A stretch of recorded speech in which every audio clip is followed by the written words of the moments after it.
Football at 4 is powered by the Inside the Birds podcast, and it is brought to you by Bet365. Whatever the sport, whatever the moment, it's never ordinary at Bet365. Geoff Mosher from Inside the Birds podcast is here, and you can check that out on any podcasting platform or their YouTube channel.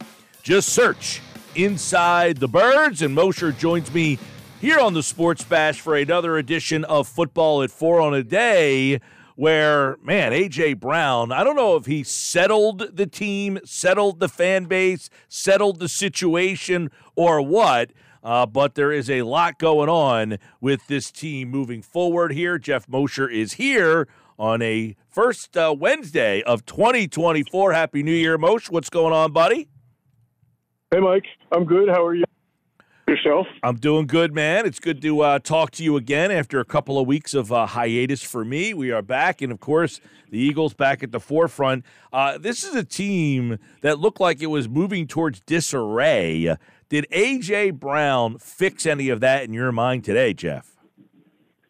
I saw some of his locker discussion. He apparently, said he's not frustrated with the coaches. He's not frustrated with the play calling. He said he appreciates Nick Sirianni's loyalty. So I think that those were some important things to kind of get out of there. But, I mean, let's be honest here. I mean, he's had a lot of time to kind of talk and figure out what he wants to say and diffuse any situations out there. I'm not saying he's lying. I'm not saying he's being dishonest or just trying to, tell a different story than what it is. But it's better than standing in front of the microphones, I suppose, and reporters and saying that he has no faith in his teammates or his coaching staff. So, well, right. I mean, he goes out there. I mean, he tweeted yesterday, "I will talk tomorrow." It's been about 2 weeks, and he felt like, "Hey, I'm sorry that I didn't talk. I put this all on my team, but I want to come out." So I guess the one thought would be, do you think the organization at all kind of threw him out there and said, "You got to get out there," or did he do this on his own? That's a good question. Part of me, and without knowing firsthand, part of me thinks that he's smart enough to realize that by not talking to what he was doing and having his team answer for him, that all of his work, and there were stories written about how he felt, without him actually validating it. So part of me feels like if he wanted to set the record straight, that was the best way to do it. But part of me knows how the Eagles organization works too, and it wouldn't surprise me at all if someone said, "Hey, this is what people are saying about you and interpreting about you. So maybe you should say how you feel, as long as it's a good thing to say, right? And sort of put to rest so that you don't let people interpret your actions for you." Yeah, I mean, I guess it's the interesting thing because I was talking about this earlier, Moshe, and see if you agree or disagree. Of all the guys that you would want to hear from, A.J. Brown is the guy. I mean, you couldn't handpick a guy because you think he's genuine. You think that he's not going to comply if the coaches or the front office make him get out there. And just his body language and the way that he came off felt like, no, this is a genuine guy just letting it out there and letting people know exactly what it is. Yeah, I think that's fair. I think throughout his whole time in the NFL and with the Eagles under the scrutiny, he's always been someone who's a truth teller. He's always been very real with how he felt about things. So it doesn't seem to me like he's going to go in front and just toe the company line, because I don't think he's ever done that before.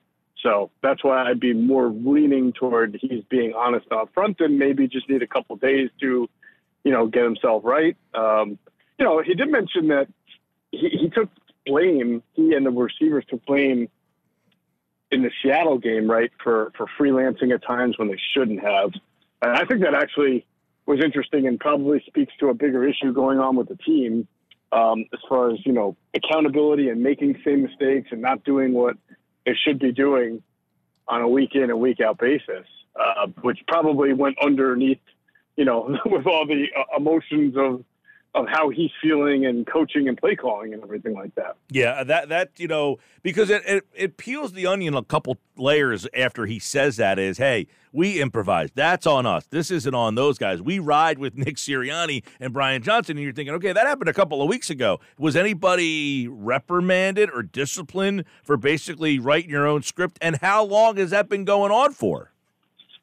Yeah, and in not just the receivers, but like when he said that, I just think of all the times that, either I'm watching the All-22 after a game, or I'm talking with someone like Jason Avant or Quentin Michael, Greg Cosell, some of the sources we talk to, and a lot of our discussion centers, and even in this last game, obviously against Arizona, about things that either players are doing that shouldn't be coached into them, or they're just making mistakes because they're not taking the coaching. It's impossible to know unless you're in the coaching room, but it's been going on for far too long with this team. Geoff Mosher, Inside the Birds podcast, of course, InsideTheBirds.com. You mentioned, Quentin Michael, and of course, there you have their show and their podcast on the Inside the Birds platform with Jason Avant and Q&A with Quentin Michael and Jason Avant. What are some of the things that they are seeing? Because to me, it's such a – I don't know that I can even compare it to another situation of a team that went to the Super Bowl, started 10-1, and then has hit almost rock bottom. Do they see a group that is just having, hey, it's a long season and you have up and downs, or is there a bigger factor into why this team seemingly has hit rock bottom and that they can't recover from it? Yeah, you know what? There was a time, even when they lost to the Niners and the Cowboys, where both guys felt, they can overcome this. They're making mistakes, but they got a lot of talent. Mistakes are correctable. The areas where they're not as talented, they can overcome that with the areas they are as talented. That's what good teams typically do. It's very rare you get a team like last year where you almost have no weaknesses other than special teams.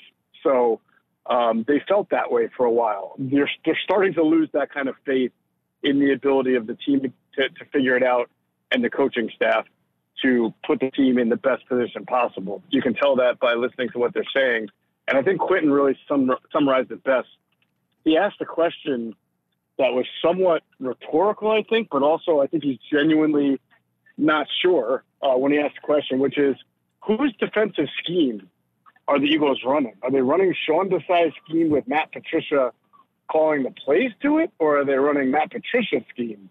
And just in the very nature of him having to ask that question based on what he's seeing on the tape and then watching the games themselves, it makes a perfect sense to ask that question, because it does seem like week to week the team is not doing something that it ordinarily could do or should do or had done in the past, and whether it's having a breakdown in the secondary and now it's not pressure and then it's not being able to stop the run. It looks like 11 guys out there, and they're not all playing as if they've been playing either these calls or in this structure for 17 weeks now. Yeah. I mean, you would think some of the things that they do wrong would be week 1, week 2 type of stuff. When you hear coaches talking about, our gap integrity was off.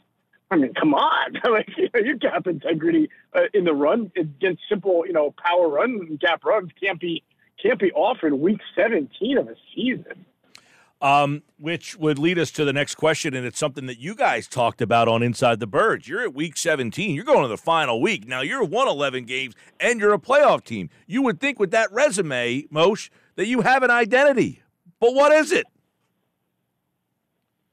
I'm sorry, Mike, I lost on the last one. You said you would think with the resume what? You would think with the resume, 11 wins, you're already clinched a playoff berth, that with that you would have some sort of identity. But what is their identity? Yeah, Adam and I joke about that on the podcast. I mean, for the last 6 weeks, if you were to say, what did the Eagles hang their head, you'd say, well, they took field goals really well.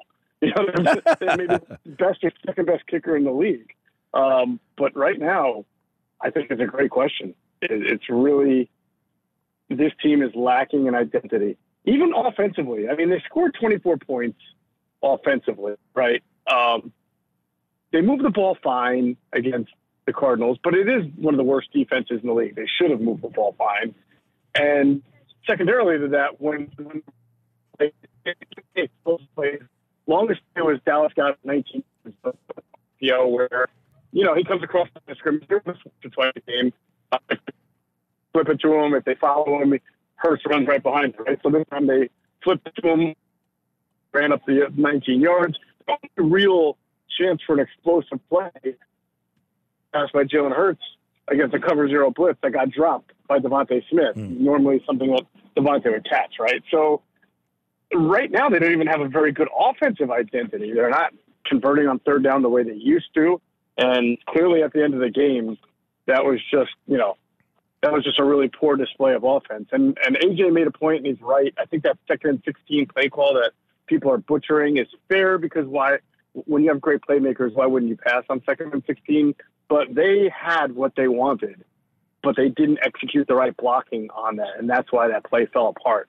But that's sort of what the Eagles are right now. Even when they're making a right play call, they're not executing it correctly, and it's backfiring on them. And here's the thing, like A.J. Brown can talk, and I don't know if in your mind whatever he said was that because I don't know where you felt about where this team was yesterday and the day before, but I was on the air yesterday for the first time since that game, and apathy. It feels like the fan base has just lost interest, doesn't care, has no belief. Did what A.J. Brown say today add any fuel to getting people back on board, or do you think this feels like a lost season? I mean, to be fair, I just don't think anything A.J. Brown says is going to matter compared to what the team's overall issues are. I mean, certainly if he came out and, lit the place on fire verbally, that's not going to be good, and that's going to be a sign of a fractured team. And so maybe the fact that he's on board can help settle some nerves. But at the end of the day, AJ doesn't play linebacker, defensive tackle, defensive end, corner, safety. He's not out there, stopping the run, stopping the pass. So, it's not like wide receiver is the biggest issue on this team right now. They got a whole lot of that. Or how the wide receivers feel about the play calling and the coaching. That's not the biggest issue for them at the moment. It's an issue and could be a threat if there was a divided locker room. But even if it's a unified locker room, they're not playing well on a whole lot of areas, and all that has to change if they really want to get to where they want to obviously be a Super Bowl champion. Yesterday, a lot of people talking about the coaching and that the coaching's been a problem, and Nick Sirianni. Today, A.J. Brown says the coaches didn't take any snaps. This isn't on them. This is on the players. You mentioned that he said they improvised. But when you watch this team, do you look at a team that is more a coaching issue or more a player issue? Oh, wow. It's always a little bit of both. But, so different things bother me about what I'm seeing. And some of it is a player issue. Jordan Davis is suddenly not playing with any kind of power like he played with earlier in the year. Getting high in his technique again. So that to me is a player issue. Josh Sweat has been sort of absent for 8 weeks here, and that's really puzzling to me. And now he's getting blocked by tight ends, which in the run game, which is never something we would say about Josh Sweat before. But on the flip side, Mike, these breakdowns in the secondary, these coverages that they're playing week after week, the inability to do anything creative, I think that's on the position coaching more than even the coordinator. You're seeing these defensive backs, whether it's corner or safety, just either playing wrong leverages and techniques. That's coaching to me. And either all the players aren't taking to the coaching or the coaching is an issue. So that would be more, you're saying the position guys, not necessarily the scheme that they're running? Because I thought you brought up an interesting point before. The play caller has got to spend the entire week figuring out how are we going to attack this team we're playing, right? What are we going to do on third down? What are we going to do in the red zone? What are we going to do in the 20s? What coverages are we going to call? And obviously that he has to know that's got to be based on how well they're moving what their personnel is. But when you see corners, safeties constantly confused, constantly playing wrong leverages and techniques, funneling a receiver like Kelly Ringo giving up that touchdown, that 5-yard touchdown. I think it was Michael Wilson, right? That tied the game at 28-28. Yeah.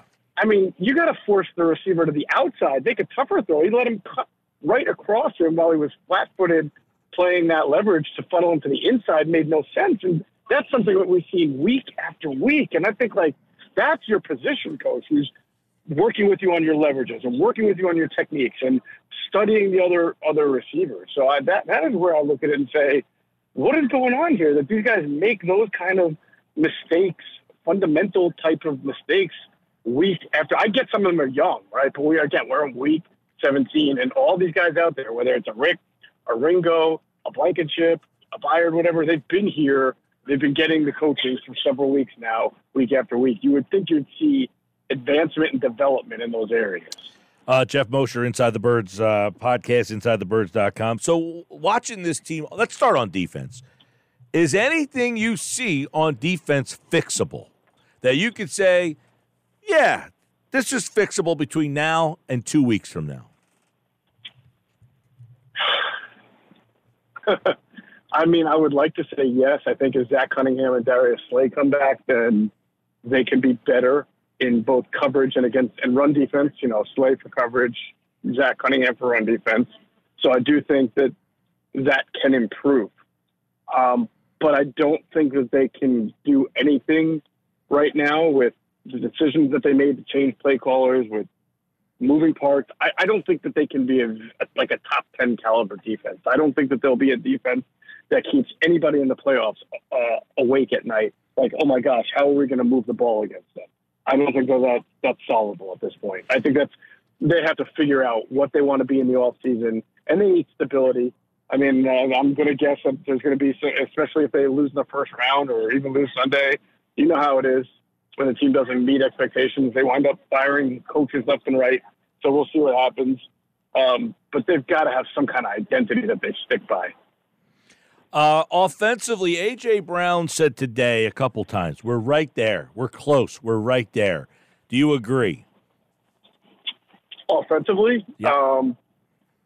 Offensively, yeah. I mean, I think that there are plays in every game we look back and you say, oh, a little, like I was mentioning, if they got the right blocking on that 2nd and 16, then they have a touchdown on that play, right? But if you say that week after week, though, at the same time, then you know, every team says that. Every team watches tape, even bad teams, right? And they go, oh, man, we were one block here, one play. I mean, you are what you are. You know, this team turns the ball over a whole lot this year. Never did that last year. I don't expect that all of a sudden they're going to play 3 straight perfect, clean games of no turnovers just because they snap their fingers and say, we got to be better, right? Mm-hmm. So I do think they can improve, but I think, again, the overall concept of what they do offensively is known. And you know, defenses know what the Eagles want to do. When the Eagles generally move the ball well, which they do, it's because they have really, really, really good talent. You know, you can know what's coming. You still got to stop A.J. Brown from beating your corner. If you don't have a good corner, he's going to beat it, even if you know it's coming. But because they are running a lot of the same stuff and teams are on that, when they play these good teams that can measure up, that's why you've seen the Eagles offense, especially during that 3-game losing streak they had, not be as impactful. I'll leave you with this because, actually, I want to ask 2 more questions. Sirianni, what role in your mind did he play in the team's success, and what role has he played in why the team looks like they do right now? That's a great question. You know, I think it's pretty hard to win 25 out of 32 games just by being mediocre or not being very good. So I'm going to give the benefit of the doubt that Nick Sirianni has done a good job, a really good job so far in his time as the Eagles head coach. Not going to deny, though, that Howie Roseman gave him a great roster last year and a pretty good one, especially on offense this year. This offense should be an electric offense for the personnel that it's got. So I don't really want to write the end of the book here on Nick. I'm kind of curious to see how it goes, because I can easily just sit here and say, you know what, he's being found out right now, being told on, not that good, you know, benefited from being a team on the rise, but once he got good and teams adjusted, he couldn't adjust. I think everybody's saying that now, and that's easy to say, but let's see how he adjusts now to the adjustment. There's still some games here left, and let's see how it works out for him. All right. I don't think answering your question right now is anything other than a guess, right? I agree. I mean, look, I said he can't have been, for people out there who are like ready to fire the guy, he can't have been a big part of why they made the Super Bowl 1 year ago and now the main culprit of why they've bottomed out this season, right? You can't have one and the same. Yeah, totally agree with that. So that would bring me to the quarterback. What role in your mind has he played in why this team is where it is? I mean, I think the quarterback has played at a pretty good level. Not a great level. I think he's turned the ball over a lot more this year. In the games where they've lost, San Francisco, Dallas didn't have his best games. Dallas a little bit better than San Francisco. Seattle, this past game, I guess Arizona again. I don't think he was bad at all. I don't think he's the reason you look and say they lost, right? But you do look at his offense and say there's a lack of explosive plays. It just hasn't happened like it had last year. And yet it's the same people around him. So you know that the other teams have adjusted and tried to do things different. I don't think he throws the middle of the hashes very well. I think he looks outside the numbers too much. I don't think he dumps the ball off. So, I mean, there's some areas of his game that need growth and that clearly have not taken a step forward since last year. But that doesn't mean he can't work this offseason on improving that. It's just, to me, he's been a good quarterback this year, not a great one. Geoff Mosher, everybody. You can get more on the Inside the Birds podcast, which you can find on all podcasting platforms, and, of course, right here on Football at 4. And don't forget the Inside the Birds YouTube channel. Just search Inside the Birds. Moshe, good to talk to you, buddy. Oh, Mike, take care.